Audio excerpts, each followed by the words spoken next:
Assalomu alaykum hurmatli kitobxonlar. Bugun sizlarning e'tiboringizga Ismoilov Nuriddinning Burgut tog'da ulg'ayadi asaridan parcha havola etaman.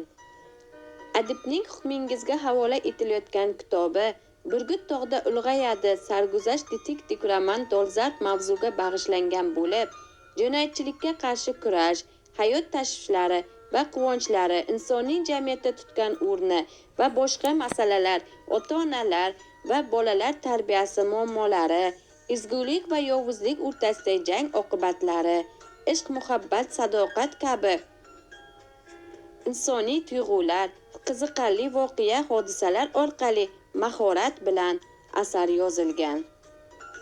Aziz kitobxonlar, Ismoilov Nuriddinning Burgut tog'da ulg'ayadi asari sizlarda qiziqish uyg'otgan bo'lsa, Sharof Rashidov tuman axborot kutubxona markaziga kelib mutolaa qilishingiz mumkin.